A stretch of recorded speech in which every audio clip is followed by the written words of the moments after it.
El Mencho को खत्म करने के लिए मेक्सिको की आर्मी, एयरफोर्स और स्पेशल फोर्स के 2500 जवानों ने मिलकर यह ऑपरेशन लॉन्च किया था और अमेरिका ने इस ड्रग माफिया को खत्म करने के लिए पिछले महीने ही एक स्पेशल टास्क फोर्स बनाई थी, जिसमें अमेरिका की कई खुफिया एजेंसियां और सुरक्षा एजेंसियां भी शामिल थी।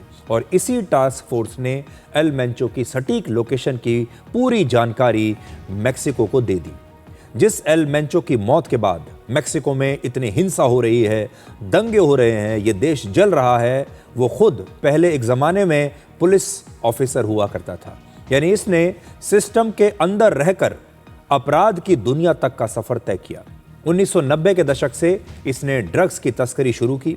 फिर 1994 में ड्रग्स की तस्करी के आरोप में एल मेंचो को अमेरिका में 3 साल की सज़ा सुनाई गई। अमेरिका से यह सजा काटकर वापस आने के बाद वर्ष 2007 में इसने मेक्सिको में अपना एक बहुत बड़ा गैंग बनाया, जिसका नाम है जलिस्को न्यू जनरेशन कार्टेल, जिसे CJNG भी कहते हैं।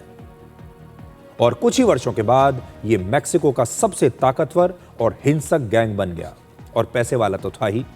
इस समय पूरे अमेरिका में कोकीन सहित दूसरी ड्रग्स की सप्लाई यही गैंग करता है और दुनिया के 40 से ज्यादा देशों में यह गैंग ऑपरेट करता है।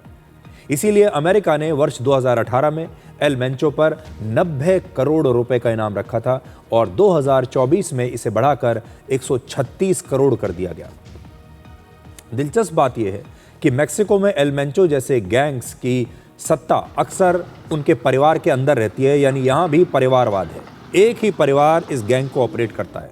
लेकिन एल मेंचो से पहले ही उसके कई भाई गिरफ्तार हो चुके हैं और वर्ष 2020 में एल मेंचो के बेटे को भी अमेरिका डिपोर्ट कर दिया गया था, यानी उसका परिवार पहले से ही बिखर चुका था। इस समय एल मेंचो की पत्नी इस गैंग की नई लीडर बनने की कोशिश कर सकती है, क्योंकि अब एल मेंचो नहीं है, एल मेंचो का बेटा भी नहीं है और भाई भी नहीं है।